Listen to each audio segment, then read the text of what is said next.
नहीं थम रहा शाहरुख पर संग्राम, चारों तरफ मच रहा सियासी कोहराम।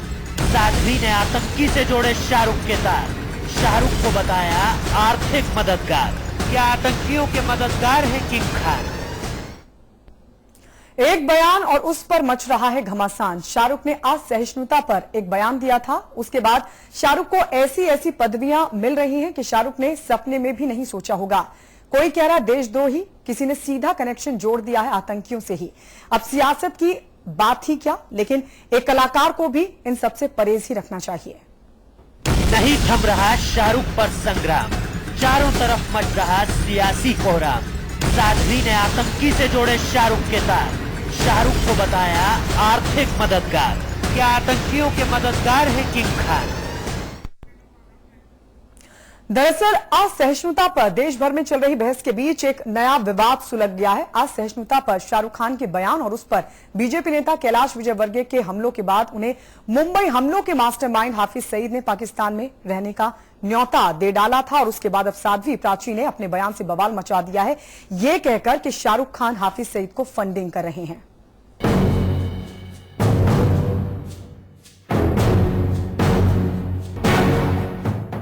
असहिष्णुता के अध्याय में शाहरुख खान के अल्फाज क्या जुड़े कि बवाल मच गया। बवाल भी ऐसा कि अब बयानों की बौछार से खुद ही सहम गई होगी सहिष्णुता। हाफिज सईद के न्योते पर नजराना देते हुए निशाना साधा है साध्वी ने। कल तक एजेंट बता रही थी, अब मददगार बता रही है। हाफिज सईद ने शाहरुख खान को आज न्योता दिया है। एक बहुत बड़ा संगठन जो आतंकवादियों का वो चलाते हैं, शाहरुख खान इस संगठन को आर्थिक मदद करते हैं। आज के न्योते से स्पष्ट हो गया कि शाहरुख खान के तार निश्चित रूप से हाफिज सईद के संगठन से जुड़े हैं। शाहरुख के बयान पर कलह की लकीर खींची थी कैलाश विजयवर्गीय से, उसके बाद तो क्या योगी, क्या गिरिराज और क्या मीनाक्षी लेखी। लोग मिलते गए, कारवां बढ़ता गया। इधर अनिल कपूर से लेकर अनुपम खेर तक खड़े दिखे शाहरुख के साथ। ये खाते हैं यहाँ का, गाते हैं पाकिस्तान का। दुर्भाग्य है इस भारत का कि भारत में रह करके भारत का विरोध करते हैं। मैं कह रहा हूँ ना, चाहे ये लोग आतंकी भाषा ही यहाँ बोल रहे हैं। मुझे लगता है शाहरुख खान की भाषा में और हाफिज सईद की भाषा में कोई अंतर नहीं है। योगी आदित्यनाथ जी बीजेपी के दिग्विजय सिंह जी हैं, वो भी ऊटपटांग कोई भी बात बोल देते थे। अब ये इस बात की बेवकूफाना बातें करने लगे हैं। किसी को छोटा बना के या किसी को झूठा बना के या किसी को कुछ बना के थोड़ा करना चाहिए। आप अपने बारे में बात करिए ना। और शाहरुख खान हिंदुस्तान के एक बहुत ही बेहतरीन कलाकारों में से हैं, एक सच्चे भारतीय हैं। बीजेपी ने तो अपने तमाम नेताओं के बयानों से झाड़ लिया है पल्ला, लेकिन बयानों के इन बवंडर में जनता की भी अपनी राय है। एक आम आदमी के लिए तो ये फालतू की बातें हैं, हम लोग इनसे कतई एग्री नहीं करते। इसको एक राजनीतिक मुद्दा मेरे हिसाब से नहीं बनाना चाहिए, ये ऐसा मेरे हिसाब से गलत है। तो भाई ये कहाँ तक सच है ये हम तो नहीं कह सकते, लेकिन मुझे शाहरुख खान जी से तो ऐसा उम्मीद नहीं है कि हिंदुस्तान में रह करके और ऐसी कोई वो जो कुछ काम करे जो हिंदुस्तान के लिए नुकसानदेह हो। बहरहाल किसी ने कहा देशद्रोही तो किसी ने भाषा से जोड़ दिया कनेक्शन, लेकिन इन सब से 10 कदम आगे निकली साध्वी। साध्वी ने शाहरुख को बताया है आतंकी सईद का मददगार। सवाल ये है कि क्या शाहरुख पर अब सियासी रोटियां सेकी जा रही हैं? साजिद अली के साथ ब्यूरो रिपोर्ट, समाचार प्लस।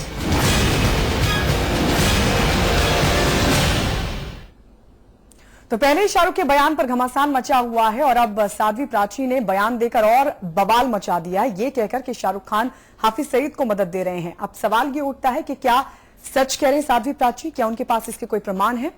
सवाल कई उठ रहे हैं। सवाल ये भी क्यों नहीं थम रहा है आखिर शाहरुख पर संग्राम। सवाल ये भी खड़ा होता है क्या शाहरुख के बयान पर सियासी रोटियां सेकी जा रही हैं? सवाल ये भी खड़ा होता है क्यों साध्वी प्राची ने आतंकियों से जोड़े शाहरुख के तार। सवाल ये भी क्या आतंकियों के मददगार है किंग खान। ये तमाम सवाल हैं जो अब खड़े हो गए हैं।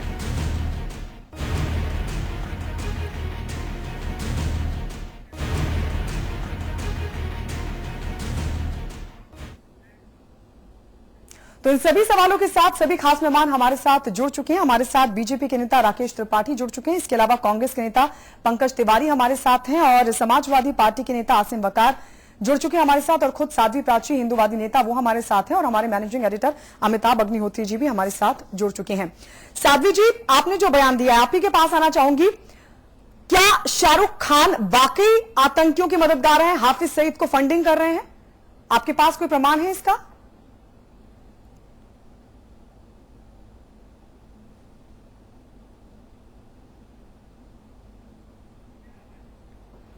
साध्वी जी की आवाज मिल पा रही है आपको? चलिए साध्वी जी के पास फिर चलेंगे। सवाल ये खड़ा होता है वकार भाई, जो बयान साध्वी प्राची की तरफ से दिया गया है वो बड़े ही आत्मविश्वास के साथ कह रही हैं कि शाहरुख खान फंडिंग कर रहे हैं हाफिज सईद को। अब सवाल ये उठता है कि अगर वो सच कह रही हैं तो प्रमाण सबके सामने लाना चाहिए, क्योंकि हम पाकिस्तान को लगातार पाकिस्तान पर हमला करते रहे कि वो हाफिज सईद को पाल पोस रहा है, और अगर साध्वी प्राची हमारे देश की धरती से कोई मदद कर रहा है तो सवाल अंतर्राष्ट्रीय स्तर पर हमारे देश पर भी उठेगा। नहीं साहब, हमारे देश पर तो उठेगा, लेकिन सबसे बड़ा सवाल यह उठ रहा है कि साध्वी प्राची जानती हैं, हिंदूवादी नेता आपने कहा इनको, बड़ी देशभक्त है, और उसके बाद ये भारतीय जनता पार्टी और आरएसएस का पक्ष रखती हैं, और उसके बाद ये देश को इसके सबूत नहीं दे रही है, तो क्या ये भी हाफिज सईद से मिली हुई है? कुछ कमीशन ये भी ले रही हैं? ये भी साफ कर दें यहां पर। और अगर कोई सबूत है पुख्ता तो देश के सामने रखें, और अगर सबूत नहीं है तो हाथ जोड़कर लंबी लंबी लेटकर माफी मांगे। शाहरुख खान कोई छोटे मोटे आदमी नहीं है। ठीक बात। अमिताभ जी, मैं एक शेर के साथ आपके चैनल पर आना चाहता हूं कि सियासत भरने ही नहीं देती जख्म नफरत का। मुनब्बराना सियासत भरने ही नहीं देती जख्म नफरत का, जहां भरने पे आता है ये मक्खी बैठ जाती है। ठीक है साध्वी जी, क्या आवाज मिल पा रही है आपको? साध्वी जी, क्या वाकई शाहरुख खान फंडिंग कर रहे हैं हाफिज सईद को? अब आवाज आई है जो ये जी प्राची जी नमस्कार। मैं पूछना चाहती हूँ, जानना चाहता है प्राची जी, हाफिज सईद ने न्योता भेजा है जी, आपने बहुत बड़ी बात कही, उसका प्रमाण देश को देना चाहिए आपको।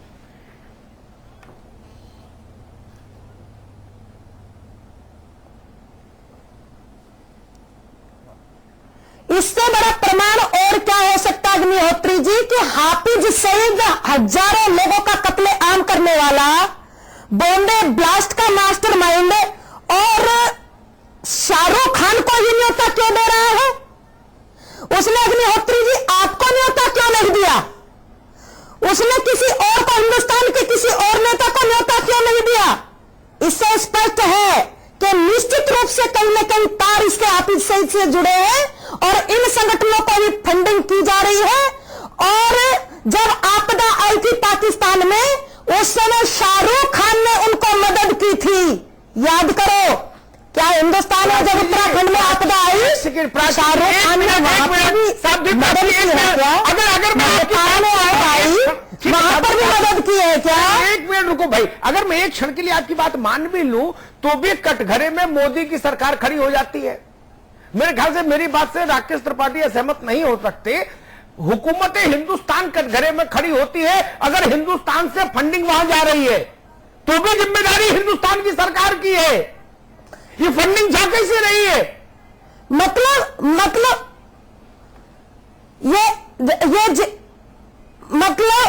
एक मिनट अग्निहोत्री जी, आप जो बात कह रहे हैं उसका गलत अर्थ ना निकाला जाए। जो मैं कह रही हूं, मैं कह रही हूं शाहरुख खान ने वहां पर मदद की घोषणा की थी, पूरा देश जानता है। नेपाल में आपदा आई, वहां घोषणा क्यों नहीं की?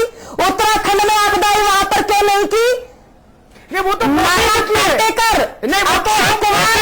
की घोषणा, जो देश के अंदर किसान आत्महत्या कर रहे थे उनको मदद की।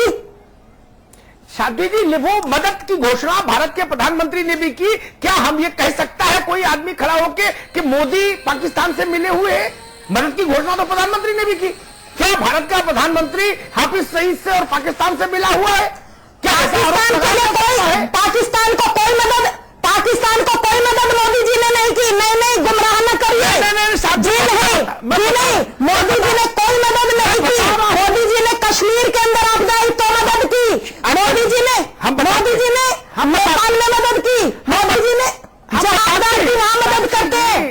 रुको ना बाबा, मैं बताऊंगा। मैं कोई बात बोलता हूं तो मैं नेता नहीं हूं कि कल आज कुछ बोलूं, कल कहीं भाग जाऊं, गली में छुप जाऊं या मीडिया के से ठीकरा फोड़ दूं। मैं तो अपनी बात पर अंतिम सांस तक डटने वाला आदमी हूं।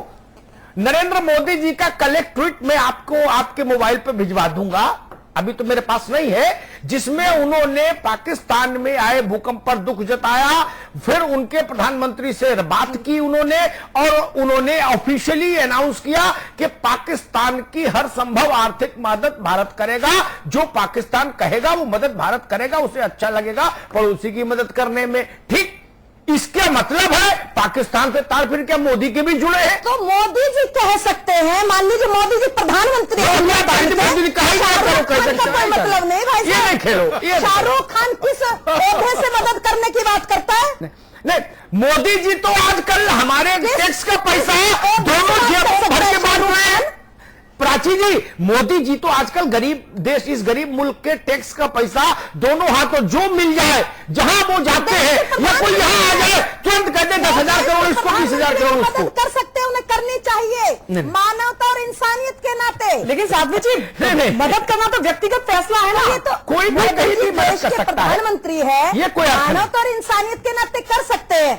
अगर पाकिस्तान के गरीब आदमी में, कोई गरीब देश में कोई संकट आ जाए तो मदद करना क्या हाफिज सईद का साथी होना है? प्राची जी, नेपाल में भी तो गरीब हो सकते हैं, उत्तराखंड की आपदा आई उसमें भी तो गरीब हो सकते हैं। अरे तो ये तो हम ही चुनेंगे, हम रामलाल को कंबल दें या मोतीलाल को कंबल दें, ये भी दूसरे बताएंगे कि इसकी मदद करो उसकी नहीं करो। ये तो हम तय करेंगे अगर मुझे मदद करनी है। पंकज तिवारी, क्या मदद कौन किसकी करे इसका भी डिक्टेशन हमारे वो प्राची जी के वो भाई हैं प्रवीण तोगड़िया जी, उनने कहा कि सब लोग अंडरवियर छोड़ दो, लंगोट पहनो। हम पहने क्या ये आप बताओगे, हम खाएं क्या ये आप बताओगे, हम सिनेमा किसका देखें ये आप बताओगे, हम खेल कौन सा खेले ये आप बताओगे। अब आप सांस लेने दोगे कि नहीं, या ये भी हमको भागवत जी से पूछना पड़ेगा कि भाई राकेश त्रिपाठी को 5 सांस सैंक्शन हुई, असीम बकार 3 लेंगे, और अमिताभ अग्निहोत्री बहुत बोलते हैं इनको 1 सांस दिन भर में मिलेगी। भागवत जी का आदेश है, सर परम पूज्य का। पंकज तिवारी, क्या ऐसे चले? बिल्कुल, मैं तो हैरान हो गया जब मैंने तोगड़िया को सुना कि वो करे लंगोट पहनो। अरे भाई साहब, आप लंगोट पहनो या लंगोट भी मत पहनो, आप मालिक हो अपने शरीर के, हम पर काहे को थोप रहे हो? तिवारी जी, ये अंताज जी, भारत की स्वतंत्रता जो मौलिक अधिकार है उनको भी ये लोग अपने अनुसार चलाना चाहते हैं। इनका तो अब अगर बस चले तो बोलना, खाना, पीना सब इनके मेनू के हिसाब से चलेगा। प्राची जी ने कहा कि उन्होंने पाकिस्तान की मदद करने के लिए कहा, जब भी किसी पड़ोसी देश पे संकट आता है तो पूरे भारत के लोग भी मिलजुल कर अपने पड़ोसी देश की मदद करते हो, चाहे नेपाल हो, चाहे पाकिस्तान हो, चाहे कोई भी हो। लेकिन इनके अनुसार, जो इनके अनुसार बात नहीं करेगा वो देशद्रोही है। तुरंत इनके सारे बयान वीर कैलाश वर्गीय हो, गिरिराज सिंह हो, योगी आदित्यनाथ जी हो, प्राची जी हो, ये तुरंत उसको देशद्रोही साबित करने पर जो इनकी विचारधारा को न मानता हो देशद्रोही है, क्योंकि सारे देश की देशभक्ति का ठेका प्राची जी, योगी आदित्यनाथ, गिरिराज जी, कैलाश विजयवर्गीय इन्हीं के पास है। पंकज जी एक मिनट, गिरिराज जी को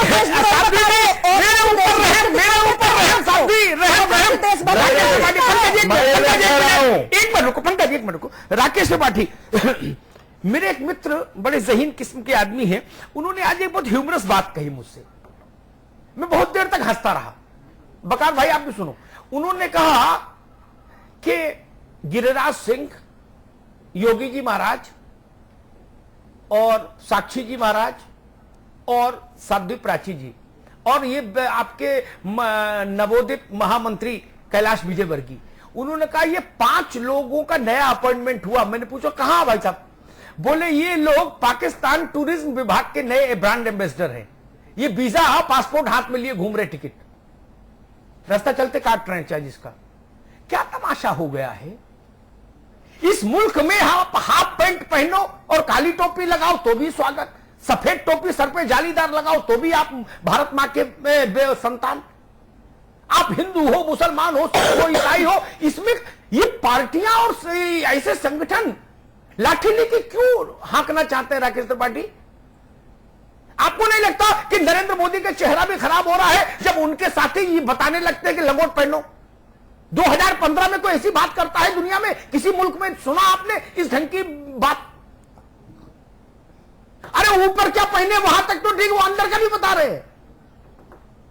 ये संघ की किस बैठक में इस तरह की बातें तय होती है राकेश त्रिपाठी? किसी भी बैठक में तय नहीं होती। तो फिर ये क्या मूर्खता है भाई? मुझे लगता है कि शायद इस तरह की बातों को खोज करके ज्यादा तुल दिया जाता है। अरे वो बोलते नहीं, मेरी आप पर सख्त आपत्ति है।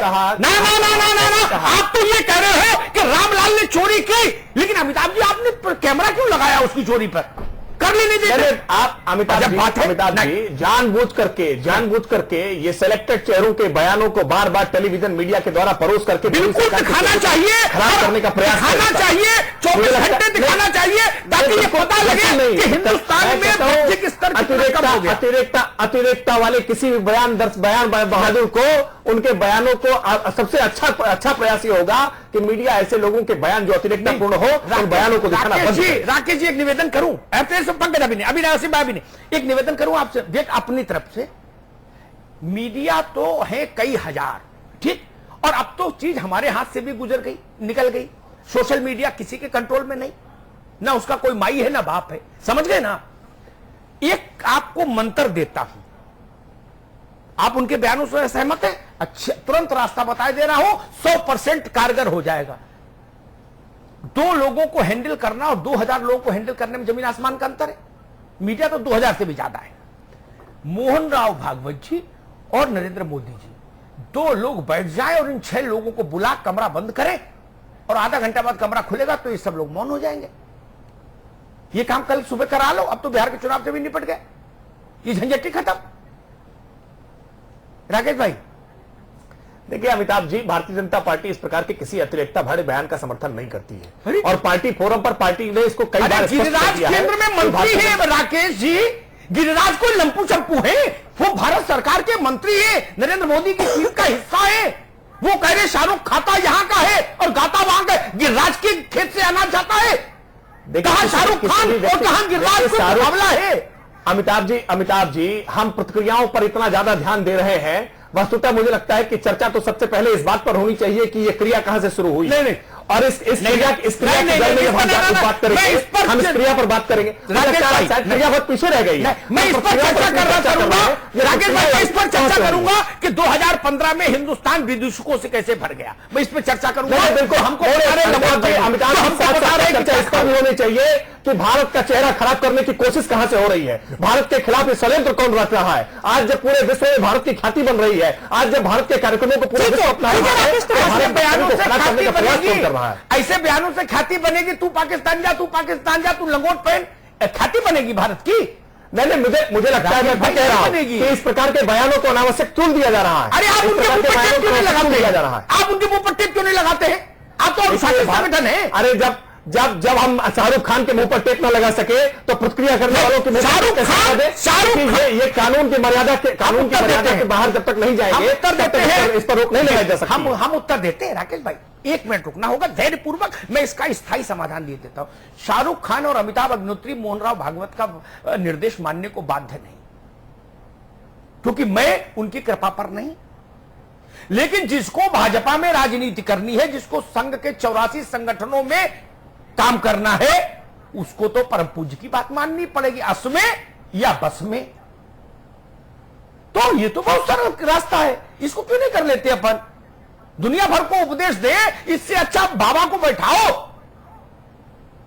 और परम पूज्य बोलते हैं ना, वो एक निर्देश दे दे सबको कि भाई कल से बोले तो खैर नहीं। देखिए, संघ एक बहुत बड़ा संगठन है और संघ या भारतीय जनता पार्टी अगर व्यक्ति व्यक्ति तब भी आप इन पर कार्रवाई नहीं कर पा रहे, किस तिवारी जी आपके पास आएंगे? नरेंद्र मोदी सारा काम इसी में चलेगा, नरेंद्र मोदी संगठन का काम केवल इसी में चलेगा। संगठन के पास बहुत सारे और काम है।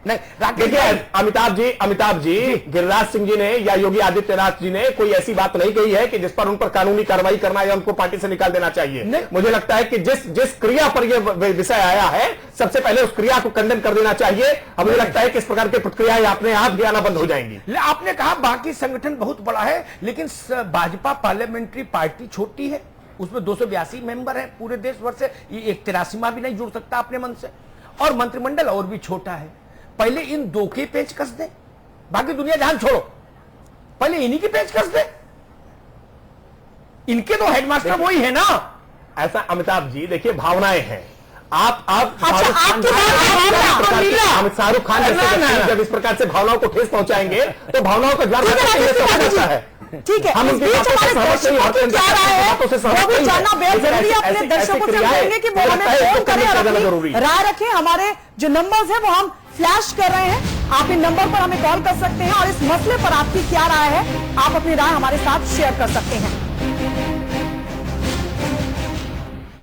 तो सभी खास मेहमान लगातार हमारे साथ बने हुए। वकार भाई, साध्वी प्राची ने कहा कि क्योंकि शाहरुख खान ने मदद की थी इसलिए वो ऐसा आरोप लगा रहे, लेकिन महज मदद के आधार पर तो इतना बड़ा आरोप नहीं लगाया जा सकता। देखिए, साध्वी प्राची जी के बारे में मैं एक बात कह दूं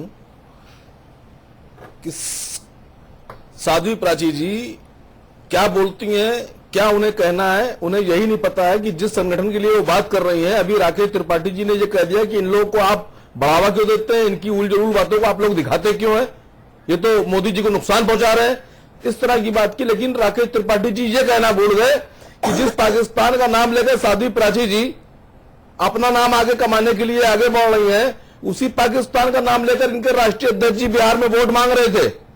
और मंच पर खड़े होकर उन्होंने कहा, इस बीच खड़े होकर उन्होंने कहा पाकिस्तान में वो क्या कहते हैं? दर्शक सुन ले, दर्शक। डॉक्टर देवेंद्र हमारे साथ हैं, मालूम नहीं है क्या कहा अमित शाह ने, तुम्हें मालूम ही नहीं है भाई, कहिए। तुम्हें मालूम नहीं, तुम मुद्दे को भटकाना चाहते हो। भाई कहिए। जी नमस्कार, मैं सभी को नमस्कार कर रहा हूँ। जी अपनी बात बोलिए।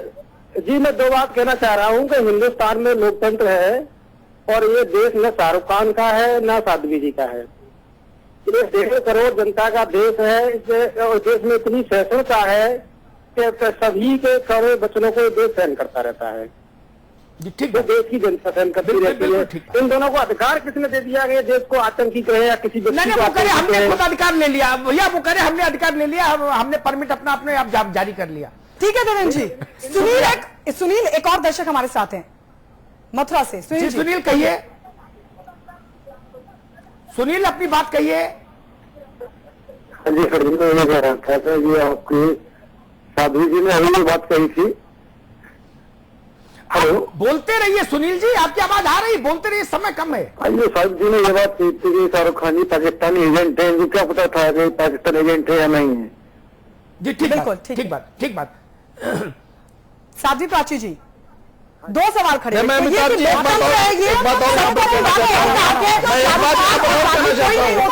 देश में क्या हो रहा है क्या नहीं हो रहा, एक सवाल ये और को क्यों नहीं भेजा? साध्वी प्राची जी। अच्छा एक बात सुनो भाई, राकेश जी, साध्वी जी, और रही बात ऐसे ही सुनो, हमने मना किया था साध्वी जी के अंदर दंगे हो रहे थे। अरे हम गरीब की तो सुन लो, लाखों हिंदुओं को मार करके निकाल दिया। मेरे जैसे गरीब की तो सुनो भाई, प्राची जी, सुना था हिंदुस्तान में। प्राची जी, मेरे जैसे गरीब की तो सुनो। नसरीन को मैंने तो अंदर बेइज्जती करके उसका अपमान करके निकाला गया। साध्वी प्राची एक मिनट, मैंने तो तभी मना किया था राकेश जी कि ये साड़ी ब्लाउज और शॉल और आम की पेटी मत दो, इनको राज्याभिषेक में मत बुलाओ। तब तो आप कह रहे थे मेरे पेट में खौलन मची है, नवाज शरीफ से गले नहीं मिलूंगा उस पुण्य अवसर पर, तो मेरा राज्याभिषेक अधूरा रहेगा। टिक टिक की आवाज आ रही। राकेश जी, क्या देश में किसी ने मांग दी थी कि नवाज शरीफ को बुला के साड़ी ब्लाउज भेंट करो, शाल भेंट करो और अल्फांसो आम की पेटी उनके गाड़ी में लगाओ? त्रिपाठी जी, क्या भारत ने मांग की थी मोदी जी से? आप करो तो लीला और दूसरा पाकिस्तान का ट्वीट भी कर दे तो गाली खाए। बकार साहब, वकार भाई, अगर बीजेपी को इतनी एलर्जी है पाकिस्तान से, तो फिर मोदी ने अपने शपथ ग्रहण समारोह में क्यों पाकिस्तान के प्रधानमंत्री को इनवाइट किया? क्यों शॉल भेंट किए गए? क्यों आम भेंट किए गए? देखिए, भारतीय जनता पार्टी जब उनसे कोई बात की जाती है उनके प्रवक्ताओं से, तो कहते हैं हमारा इनसे वास्ता नहीं बयानों से, ये इनके निजी बयान है। कोई कहता है कि ये लोग देश को नुकसान पहुंचा रहे हैं इस तरह का बयान देके, कोई कह रहा है मोदी जी के खिलाफ बयानबाजी कर रहे हैं, कोई कह रहा है इनके बयानों को दिखाइए नहीं, ये उल जलूल लोग हैं। अभी अनुपम खेर जी ने योगी जी के बारे में कहा बेवकूफ बात करते हैं, बेवकूफ आदमी है। तो इस तरह की बातें भी आ रही हैं। लेकिन भारतीय जनता पार्टी ऐसे लोगों के ऊपर लगाम न लगाकर और उनको बढ़ावा देकर, मैं समझता हूं उनका हिडन एजेंडा जो है वो लागू कर रही है कि इस तरह की बातें करते रहो, क्योंकि प्रधानमंत्री और देश गृह मंत्री, वित्त मंत्री इस तरह की बातें करेंगे तो देश के ऊपर आएगा कि साहब सरकार इस तरह के लोग चला रहे हैं। तो इस तरह के ये अपने को बचा भी रहे हैं और अपने एजेंडे को भी आगे बढ़ा रहे हैं आरएसएस के कहने के ऊपर। मैं समझता हूं ये देश के लिए ठीक नहीं है। देश के मंत्री शाहरुख जी के बारे में एक बात कह दूं कि शाहरुख जी लेफ्टिनेंट कर्नल शाहनवाज खान के पोते हैं। उनके बाप दादाओं ने देश की आजादी में हर तरह से सहयोग किया था। नेताजी सुभाष चंद्र बोस की आजाद हिंद फौज में साथ रहकर लड़ाई लड़ी थी। साध्वी जी के घर में कितने लोग हैं? योगी जी के घर में एक आदमी बताइए कि जिन्होंने आजादी की लड़ाई में किसी तरह का कोई योगदान दिया हो।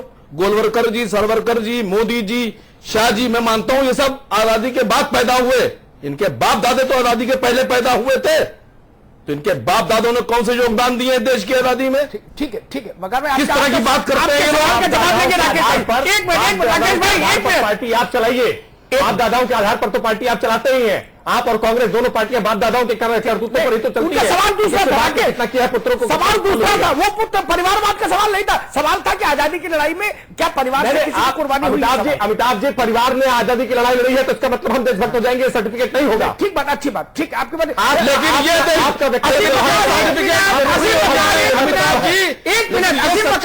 जिसने आजादी की लड़ाई में अंग्रेजों का साथ दिया है जरूर है। पंकज तिवारी चाहिए, राशि पकारू की एक मिनट। पंकज तिवारी, मैं एक अलग सवाल उठाना चाहता हूं। मुझे बताइए, अगर मैं ये बोलूं, राकेश त्रिपाठी आप भी सुन लीजिए और प्राची जी भी सुन ले, उनसे भी ये सवाल पूछूंगा।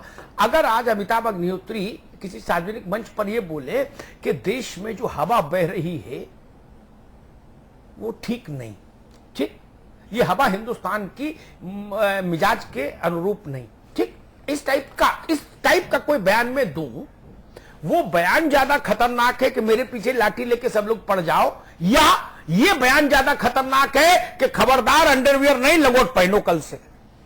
ये बयान ज्यादा असहिष्णु बयान कौन है पंकज तिवारी? आपकी विचारों का मौलिक हनन कि आप क्या खाएंगे, लंगोट पहनिए, क्या पिएंगे, क्या रहेंगे, ये देश के ऊपर एक विचार थोपना, इससे ज्यादा घातक अमिताभ जी कुछ नहीं हो सकता। जैसे कि अभी कह रहे थे कि कांग्रेस को तुरंत ये हमारे बीजेपी साथी ले आए, लेकिन वो अपने बयानवीरों को नहीं रोक पा रहे हैं, गिरिराज को नहीं रोक पा रहे हैं, पूरे देश को रोकने की बात कर रहे हैं। और ये अमिताभ जी, असल मुद्दा ये है कि जो हमारे देश में इनकी सरकार, केंद्र में मोदी जी की सरकार बनने के बाद सूखा, विकास, इस मुद्दे पर चर्चा न हो, ये भारतीय जनता पार्टी की केंद्र की सरकार की सोची समझी। प्राची जी, गिरिराज, ऐसे लोगों को मूल रूप से देश में जो समस्या है, दाल पे चर्चा न हो, खाद पे चर्चा न हो, सूखे पे चर्चा न हो, द्वीप पे। वसीम अहमद जी, जल्दी बोलिए। हेलो जी, हाँ नमस्कार अमिताभ अग्निहोत्री जी। मैं आपका चैनल बहुत अच्छे से सुनता हूँ जी, शुक्रिया। मगर ये मैडम सादी प्राची जी ने जो बोला है, इनको ऐसा तो लगता है ये बीजेपी गवर्नमेंट में मोदी जी है, बहुत बेहतरीन काम कर रहे हैं। और ऐसे चेहरे उनकी नीयत को खराब करते हैं, तो ऐसे लोग को सस्पेंड क्यों हटा क्यों नहीं दिया जाता बीजेपी से, जो इनका छवि बिगाड़ रहे हैं। और ये शाहरुख खान को इन्होंने ऐसा बोला है, तो आमिर खान को भी इन्होंने एक बार ऐसे ही बोला था। तो गोधरा में जब उन्होंने सलमान खान को भी बोला है, आप भूल गए। वहाँ पे ये कांड हुआ था गोधरा में, जब आमिर खान ने पूरा गोद लेके वहाँ पे पूरा सबको दिया, उसके लिए इन्होंने क्यों उन्हें नहीं देखा? जी ठीक बात। जी वसीम भाई शुक्रिया। राकेश त्रिपाठी आप कुछ कह रहे थे? जी मैं कह रहा था कि एक तो बात तो कि जो क्रिया हुई है जिसके नाते आज ये सारी बहस पूरे का राकेश त्रिपाठी, दर्शक ने भी यही कहा कि कार्रवाई होनी चाहिए। मोदी जी अगर अच्छा काम कर रहे हैं तो ये तमाम जो बयान है उनके कामों पर पलीता लगा रहे हैं, पानी फेर रहे हैं। मैं गायत्री जी, मुझे लगता है कि सबसे पहले जो जिसके नाते ये बहस आज खड़ी हुई, ये कांग्रेस के द्वारा प्रायोजित की असहिष्णुता पूरे देश में हो रही है, मुझे लगता है सबसे पहले इस पर कार्रवाई होनी चाहिए। और भारत किसके द्वारा प्रायोजित करने का काम, भारत की छवि को खराब करने का जो काम कांग्रेस द्वारा प्रायोजित किया गया, वामपंथियों के द्वारा इसको आगे बढ़ाया जाने का काम है, जिसके द्वारा भारत की छवि को कलंकित करने का काम किया जा रहा है, सबसे पहले इस पर चर्चा होनी चाहिए। और बीजेपी के अनुरूप काम न करे, बीजेपी के विचारों से सहमत न हो और देश छोड़ दे, सारे देश छोड़ दे। नहीं, देश सकता है, अब देश केवल बीजेपी की विचारधारा से चलेगा। राकेश जी, देश छोड़ने के किसी बयान से भारतीय जनता पार्टी राकेश त्रिपाठी, एक सवाल का जवाब मुझे दो मित्र जी, बताइए। कोई पुरुष सम्मान रखे या लौटाए, इसके लिए हमको भाजपा और कांग्रेस से मंजूरी लेनी होगी क्या? मेरी इच्छा में सम्मान लौटाऊं या रखूं, इसमें कौन सा पहाड़ टूट पड़ा भाई? जो लाठी लेके गिरिराज सिंह निकल आए, लाठी लेके बाकी सब लोग निकल आए, बोले कौन है भाई का लाल, टांगे तोड़ देंगे, लंगोट पहना देंगे। ये क्या आप लोग हाइपर क्यों है? कोई पुरस्कार नहीं रखना चाहता, उसकी अपना मत है देश के बारे में। क्या देश के बारे में एक ही मत होगा 125 करोड़ लोगों में? ऐसा तो संभव नहीं ना। इसमें क्या तकलीफ क्या है? अगर कोई पढ़ा लिखा आदमी, कोई वैज्ञानिक आदमी अपना सम्मान लौटाता है और कहता है मुझे देश में इस वक्त जो स्थितियां हैं वो अच्छी नहीं लग रही, तो क्या आप भी चाहते हो कि कोई बोले नहीं? अमिताभ जी, वास्तविकता में भारत कैलाश विजयवर्गीय तो राकेश भाई, कैलाश विजयवर्गीय तो इनडायरेक्ट वे में धमकी तक दे रहे हैं, कह रहे हैं कि जो ऐसी बातें बोले उनको बख्शा नहीं जाएगा। उनका सीधा इशारा शाहरुख खान पर है। देखिए, देश की छवि को खराब करने का काम कोई यदि करेगा तो निश्चित तौर पर उसकी निंदा होगी। लाठी से भैया मैंने कतई नहीं, कानून हाथ में लेने का अधिकार किसी को नहीं है। विजयवर्गीय तो कह रहे हैं बख्शा नहीं जाएगा। ये विजयवर्गीय कौन है? अरे भाई, बख्शा नहीं जाएगा का मतलब ये नहीं होता कि लाठी लेकर मारा जाएगा। मुझे लगता है कि फिर किसी भी बयान को अतिरेकता में नहीं देखा जाना चाहिए। नहीं जाएगा का मतलब लगता ये नहीं होता कि लाठी मारा जाएगा। राकेश त्रिपाठी, एक बात बता दे, शाहरुख खान की फिल्मों को न देखने के लिए यदि आग्रह अपनी पार्टी के राकेश त्रिपाठी, एक अधिकार है। एक मिनट, किसी सरकार की इतनी औकात कभी नहीं हुई, मैं औकात शब्द का इस्तेमाल कर रहा हूं, किसी सरकार की, कि वो ये बताए कि ये किताब पढ़ो और ये सिनेमा देखो। इतनी बड़ी पार्टी को हिंदुस्तान में न कभी हुई न होगी जो हमको ये डिक्टेट कर दे। अरे यार, इंदिरा गांधी ने किया है, इधर वाले ना उधर वाले। आपातकाल देखा है, मैं तो पैदा नहीं हुआ था उस समय, लेकिन मैंने सुना है कि आपातकाल में ये सब हुआ है। नहीं, और ये किया आपातकाल में भी ऐसा नहीं हुआ। आपातकाल में भी ऐसा नहीं, मैं उस वक्त था, चैतन्य था, उस वक्त भी ऐसा नहीं हुआ। किसी दिन फुर्सत से बैठेंगे तो मैं आपको समझाऊंगा। उस वक्त भी इस गरीब देश ने इंदिरा गांधी के मुंह पर तमाचा मारा था, उस वक्त भी, ठीक है ना। लाखों लोगों ने जेल जाना मंजूर किया था, इंदिरा गांधी की तानाशाही को मंजूर नहीं किया था, पता है आपको? ये तो भारतीय जनता पार्टी नहीं, इसलिए जनसंघ ने उस समय इस तानाशाही का विरोध किया। केवल जनसंघ में बहुत सारे लोग थे, केवल आपकी जानकारी नहीं, जनसंघ में बहुत सारे लोग थे। हाँ, आपातकाल पे बहस मत ले जाइए। मौलाना सुफियान निजामी साहब जुड़ गए हैं। निजामी साहब, बहुत बहुत स्वागत है। निजामी साहब, एक अजब हवा दिख रही है मुझे। शुक्रिया। कोई कह रहा है अंडरवियर मत पहनो, लंगोट पहनो कल से। कोई कह रहा है कि मैं पर्ची ले आया हूं पाकिस्तान वाली, चाहे जिसकी काट दूंगा। जैसे पार्किंग की पर्ची नहीं होती, गाड़ी लेके जाओ मॉल में, वो लड़के आ जाते हैं पार्किंग की पर्ची काटने, वैसे पर्ची लिए लोग घूम रहे हैं। कोई किसी को एजेंट बता रहा, कोई किसी को आतंकी बता रहा। क्या माहौल बन गया है निजामी साहब?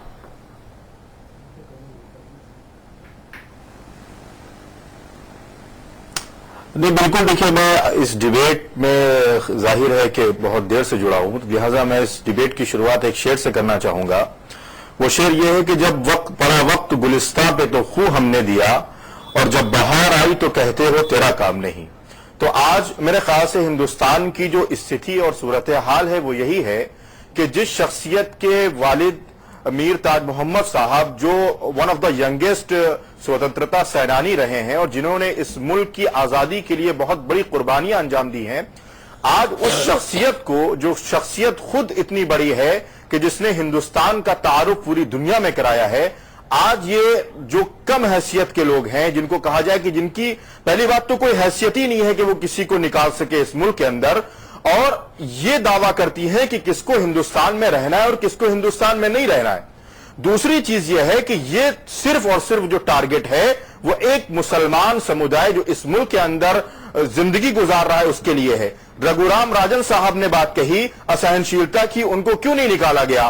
प्रणब मुखर्जी साहब ने बात कही, उनको क्यों निकालने की बात नहीं कही गई? सिर्फ मुसलमान, चूंकि शाहरुख साहब के साथ खान जुड़ा हुआ है, इसलिए ये जो कम हैसियत के लोग हैं, मैं बार बार कहूंगा ये जी निजामी साहब मैं कह रहा हूं भैया कोई भरोसा नहीं को गिरिराज सिंह प्रणब दादा की भी पर्ची काट दे पाकिस्तान जाने वाली और समझौता एक्सप्रेस में बैठा दे, टिकट बुक करा दे। जी बिल्कुल, बिना रिजर्वेशन जाओ। देखिए अमिताभ जी, गिरिराज भाई बाबू को भरोसा नहीं, हैसियत नहीं है। अब वो फ्री भी हो गए। समझता हूं कि इनकी कोई हैसियत है कि किसी को निकाल सके।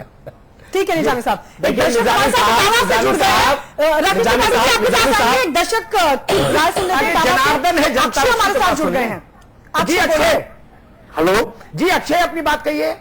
मेरा इतना कहना है कि शाहरुख खान ने जो मतलब असहजता वाली बात जो अपनी मतलब बोली थी वो तो मतलब घरेलू में थी, लेकिन उन्हें हाफिज सईद के उस बयान का उस मतलब निमंत्रण का उन्हें मतलब विरोध करना चाहिए था। आप ये कहना चाह रहे हैं?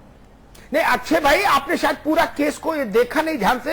हाँ, शाहरुख खान ने उसके तुरंत बाद एक ट्वीट किया जिसमें उन्होंने कहा कि हिंदुस्तान मेरा है, मैं हिंदुस्तान छोड़ के कहीं नहीं जाने वाला। ये शाहरुख खान ने ट्वीट किया था हाफिज सईद के इस बेवकूफी भरे, शातिर, कुटिल और धूर्तता भरे प्रस्ताव पर। हाफिज सईद भी जानते थे कि इस प्रस्ताव का कोई मतलब नहीं है। कल को कोई आदमी शरारतन इमेज खराब करने के लिए, मैं एक हाइपोथेटिकल बात कहता हूं राकेश, कल को कोई पाकिस्तान में बैठा कोई लल्लू चप्पू मोदी जी के लिए ट्वीट कर दे, ट्वीट तो आजकल फ्री है, कि मेरे प्यारे नरेंद्र तुम कहां हो, याद आ रही है, तो मैं नरेंद्र मोदी पर शक कर लूंगा क्या? नहीं बिल्कुल करता ही नहीं। ये कोई मतलब है? शाहरुख खान जैसी बड़ी मूर्ति एक सेकंड में तोड़ दो जिसको बनाने में 20 साल लगते हैं। नहीं और पूरे हिंदुस्तान के लगे हैं। खान होने के नाते उन पर हमला हो रहा है। अरे उनको बादशाह और किंग भी हिंदुस्तान ने बनाया है, इस हिंदुस्तान में कोई ये नहीं बनाया। राकेश जी, लेकिन आप में तो लंगोट दावा है, नहीं जीने देता हो गया न होनी चाहिए। भारतीय जनता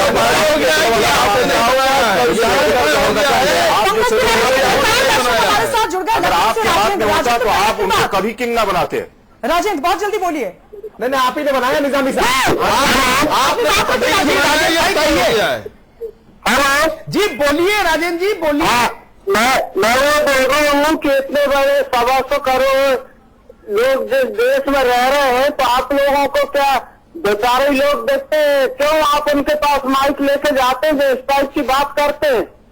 नहीं वो हम ना जाए तो भी वो बयान दे देते हैं। ठीक है, आपकी बात आ गई। आजकल बयान ट्विटर पर आते हैं, आपकी जानकारी बढ़ा लो अपनी। माइक वाला जमाना चला गया, ट्विटर ही माइक हो गया है। ट्विटर पर बयान आता, पूरा विश्व देखता है। साधु प्राची जी कुछ कहना चाह रही थी। साधु जी खत्म हो गया। चलिए, साधु जी का माइक मेरे ख्याल से वो कुछ डिस्टर्ब हो गया भाई। उनके पास फिर लौटेंगे। राकेश त्रिपाठी जी, आपने कहा कि जो तमाम बयान आ रहे हैं देश के खिलाफ वो कांग्रेस की प्रायोजित है। साध्वी प्राची ने जो बयान दिया उसका भी आप समर्थन नहीं करा। साध्वी प्राची ने किसने प्रायोजित किया है? राकेश त्रिपाठी जी,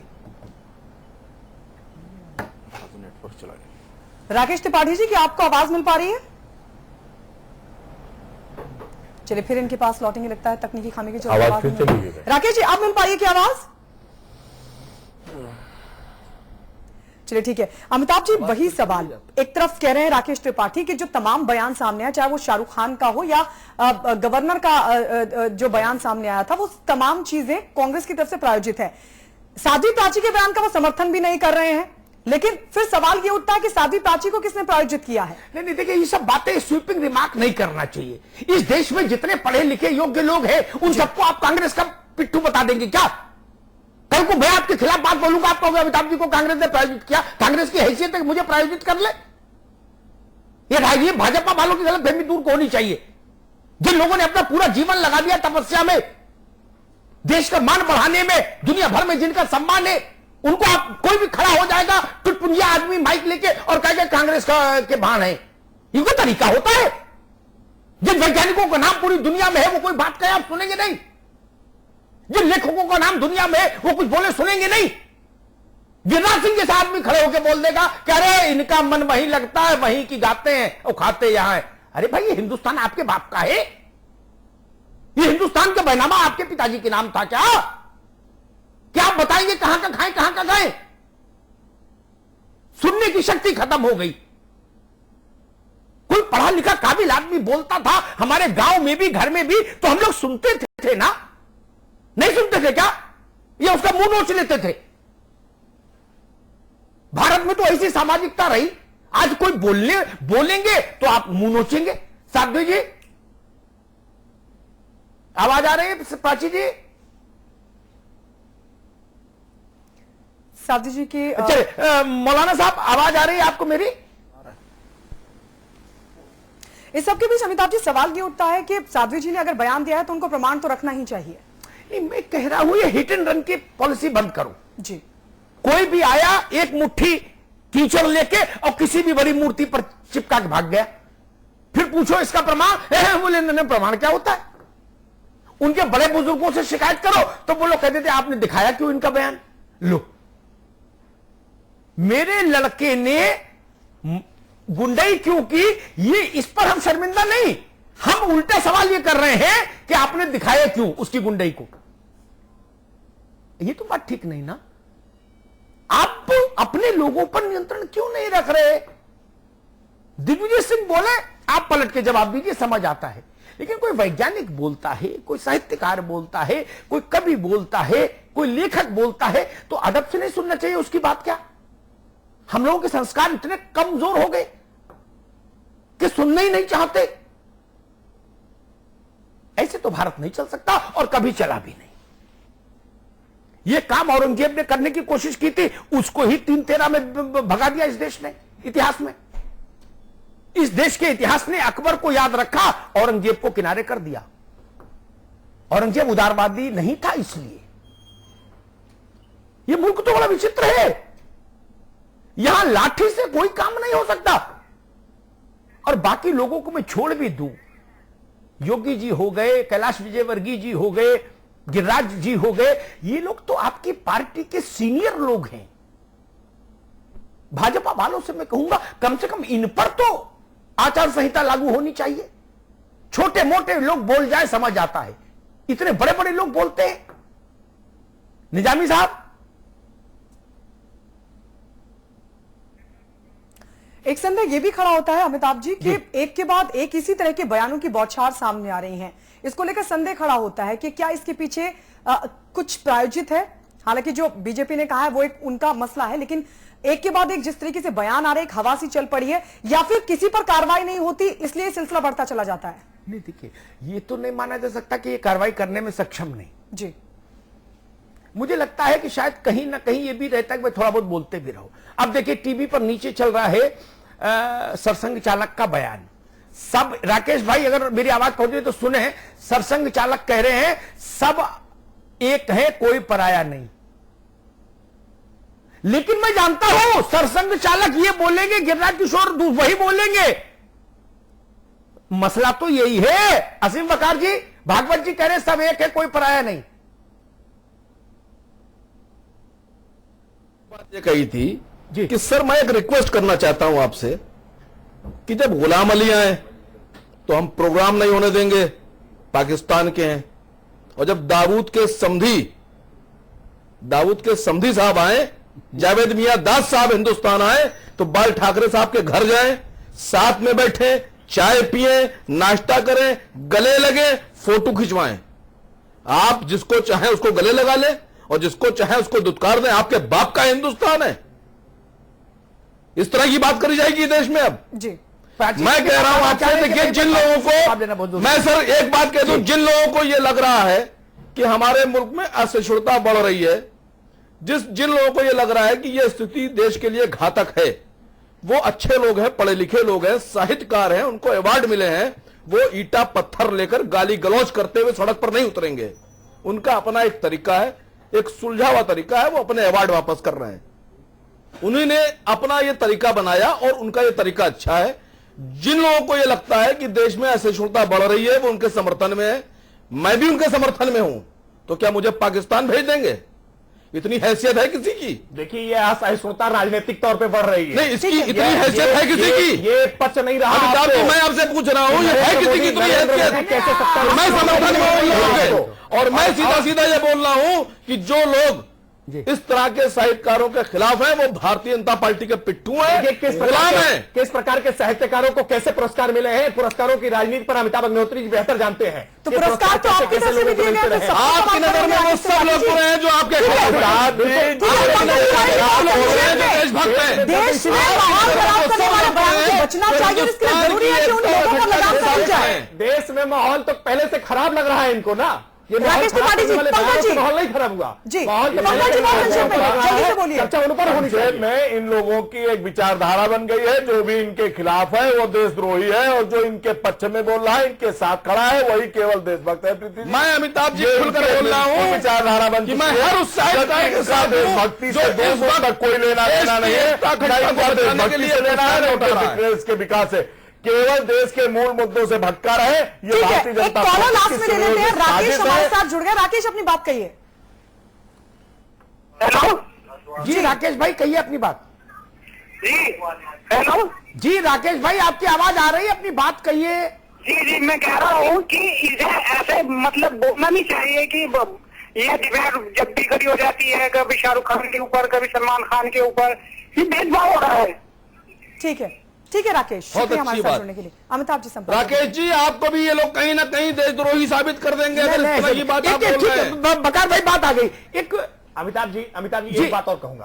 इस पैनल में इतने सारी डिस्कशन हमने किए। मुझे लगता है जो मूल मुद्दा जहां से बात शुरू हुई है कि शाहरुख खान को इस तरह के बयान देने की आवश्यकता ही क्यों थी? शाहरुख खान के मैं इस पर बोल रहा हूं राकेश भाई, मैं आपकी इस पीड़ा को मैंने सुना है। किसी के बोलने पर समय नहीं। राकेश त्रिपाठी जी का एक मूल मुद्दा है क्रिया। मैं अतीत में नहीं जाना चाहता। ये राकेश त्रिपाठी जी का जो वैचारिक परिवार है उसका ये प्रिय वाक्य रहा है, आज से नहीं। 40 साल 50 साल तक का तो 25-30 साल देखा हुआ, बाकी सुना हुआ। मुझे याद है हर बार में यही कहते हैं कि क्रिया थी इसलिए प्रतिक्रिया हुई। और यही बात जब राजीव गांधी ने बोल दी थी तो भाजपा ने कहा था लाना मेरी लाठी। राजीव गांधी ने भी तो यही बोली थी कि क्रिया की प्रतिक्रिया है, तो भाजपा वालों ने कहा लाना लाठी लाना भैया, जो सुबह शाखा में ले जाते वो लाओ। बोले यहां इतनी गलत बात बोल दी। आप बोलो क्रिया की प्रतिक्रिया, अच्छी बात। राजीव ने बोल दी, बोले पति थे राजीव गांधी, बताओ ऐसी बात बोले। आज तक लोग अरुण जेटली से लेके नरेंद्र मोदी तक यूज करते हैं उस शब्द को। पंजाब गए थे मोदी साहब, उस बात को यूज किया था कि बताइए जब सिख मारे जा रहे थे तो राजीव गांधी ने कहा था क्रिया की प्रतिक्रिया है। जो आज राकेश जी कह रहे हैं वही बात राजीव गांधी ने कही थी एग्जैक्टली, कि इतनी बड़ी क्रिया करोगे तो प्रतिक्रिया झेलो। वही बात आज राकेश भाई कह रहे हैं। मैं दूसरी बात कहता हूं, मुझे याद आता है 77 की चर्चा की राकेश जी ने। राकेश जी से मतलब भारतीय जनता पार्टी। उन्होंने कहा कि 77 में ऐसा था। हां, आप 77 की पुनरावृत्ति कर रहे हैं, 74 की। 77 में तो सरकार जनता पार्टी क्या कहती, 74 की कर रहे हैं। पूछिए क्यों? राकेश त्रिपाठी, जब इमरजेंसी लगी ना मित्र, उसके बाद जब जयप्रकाश और तमाम लोग गिरफ्तार हो गए तो हिंदुस्तान के लगभग सभी अखबारों ने, अधिकांश अखबारों ने, सब तो नहीं, अधिकांश अखबारों ने अपने संपादकीय के कॉलम को ब्लैक छोड़ दिया। ठीक, तो विद्याचरण शुक्ल जैसे जो लोग थे, जिनको आप आज का गिरिराज समझ सकते हैं, उन्होंने कहा ये विदेशी ताकतों से मिले हुए लोग हैं जो देश को कमजोर करना चाहते हैं। इंदिरा जी के नेतृत्व में देश का मान बढ़ रहा है, ये विदेशी साजिश है। क्या? समय ने बताया इंदिरा जी गलत थी, हम सही थे, हमने अखबार खाली छोड़ा था। एग्जैक्टली वो यही बोल रहे थे। और एक बात मैं और कह दूं, प्राची जी से भी, मौलाना साहब से भी, क्योंकि दोनों तरफ से अतिवाद होता है, कभी इनकी तरफ से कभी उनकी तरफ से। और असीम वकार और राकेश त्रिपाठी, तो पंकज चूंकि इसमें इस वक्त इस भूमिका में नहीं है इनकी पार्टी, इसलिए इनका बहुत ताल्लुक नहीं। राकेश जी केंद्र में है, वकार भाई राज्य में सरकार में है इनकी पार्टी। सरकारों का विरोध, मेरी बात गौर से सुन लीजिएगा मित्र, सरकारों का विरोध राष्ट्र का विरोध नहीं होता राकेश त्रिपाठी जी। सरकारें बोनसाई होती हैं, राष्ट्र वटवृक्ष होता है। उत्तर प्रदेश में समाजवादी पार्टी की आलोचना उत्तर प्रदेश की आलोचना नहीं, केंद्र में नरेंद्र मोदी की सरकार की आलोचना, भारत की आलोचना नहीं। सरकारों को यह मुगालता क्यों हो जाता है कि वो भारत है? ये वही भावना है जो देवकांत बरुआ ने कही थी। मैं याद दिलाता हूं पंकज को और राकेश त्रिपाठी को, ये नौजवान लोग हैं, इनको याद रहनी चाहिए ऐसी चीजें मुंह जवानी। देवकांत बरुआ ने कांग्रेस के अधिवेशन में नारा दिया, Indira is India, India is Indira. 5000 साल का मुल्क, एक आदमी उसका पर्याय हो जाएगा। वैसे नारा लगा रहे लोग। सरकार का विरोध, देश का विरोध कैसे? राष्ट्रद्रोह कैसे सरकार का विरोध? मेरी समझ में बात नहीं आ रही, मैं आलोचना करूंगा। आप कहोगे नाम, आप देश का नाम डुबो रहे, नहीं ना। सरकार की आलोचना तो सब जगह होती है। अमेरिका में भी लोग ओबामा की टांग खींचते हैं, पुतिन की टांग खींची जाती है रूस में। सरकार आलोचना से परे कैसे होगी? लेकिन सरकार की आलोचना हो तो पलट के बाहर करेंगे, ये ठीक नहीं। चाहे केंद्र में हो चाहे राज्य में हो, मैं दोनों के खिलाफ हूं। एक पत्रकार साथी थे लखनऊ में, राजीव चतुर्वेदी, सोशल मीडिया पर बहुत एक्टिव थे, खरी बात लिखते थे। परसों हजरतगंज, लखनऊ के शायद सरोजनी नगर या हजरतगंज के थाने में नाम भूला, उसके अंदर गए और फिर मृत पाए गए। अपनी आवाज नहीं उठा सकता क्या आदमी? और जो काबिल लोग हैं, जिन्होंने तपस्या की है इस मुल्क का नाम बड़ा करने में, राकेश त्रिपाठी जी, उनको इन नादान लोगों से डटवाओगे क्या, जिनको सलाहियत नहीं? ये तो अच्छा नहीं ना। ये तो भला हुआ जयशंकर प्रसाद निराला महादेवी होते तो तोगड़िया जी उनको भी लाठी से मारते। जब तक आदमी अपने पक्ष की बात कहे तभी तक अच्छा, ये नहीं ना। मैं साध्वी प्राची जी से भी कहूंगा, ऐसे आक्षेप मत लगाइए जिन आक्षेपों पर देश भी भरोसा नहीं करे और विचित्र स्थिति पैदा हो जाए। शाहरुख हो, अमिताभ बच्चन साहब हो, लता मंगेशकर जी हो, सचिन तेंदुलकर हो, ये लोग आइकॉन है, भारत की पहचान है। ये छोटे लोग हैं क्या? सदियों में ऐसी पर्सनैलिटीज पैदा होती हैं। और ठीक कहा था राकेश त्रिपाठी ने, देश के का भी योगदान है उनको महान बनाने में। जिस मूर्ति को हम गढ़ते हैं, हम उसी मूर्ति को तोड़ने चल देते हैं। और किसी की भी देशभक्ति पर तो आक्षेप नहीं लगाइए। मुझे सबसे ज्यादा पीड़ा तब होती है, इधर वाले कहे चाहे उधर वाले कहे कि पाकिस्तान भेज देंगे। अरे भाई, आप हम क्या बस स्टैंड पे बैठे हैं कि आप जिसको चाहेंगे उसको बस में बैठा देंगे? जितना मुल्क हमारा उतना ही दूसरे का भी ना। हम पहले दर्जे के नागरिक और सुफियान निजामी साहब दूसरे दर्जे के नागरिक, ये तो बात कोई स्वीकार नहीं कर सकता ना इस मुल्क में। जितना हक मेरा हिंदुस्तान पर साध्वी प्राची जी का, उतना ही निजामी साहब का, उतना ही बकार साहब का, उतना ही राकेश जी का, उतना ही पंकज जी का। अलग अलग तो नहीं हो सकता मित्र। सिर्फ ये कहने आया हूं, मूर्तियों पर कीचड़ मत उछालिए, असहमतियों का सम्मान करिए, असहमतियों को सुनने का मादा पैदा करिए, लखनऊ में भी और दिल्ली में भी। बहुत बहुत धन्यवाद। बहुत बहुत शुक्रिया आप सभी का। साध्वी जी आपका, निजामी साहब आपका बहुत बहुत शुक्रिया, राकेश जी आपका, पंकज तिवारी जी आपका, वकार भाई आपका, अमिताभ जी आपका भी शुक्रिया इस चर्चा में बने रहने के लिए।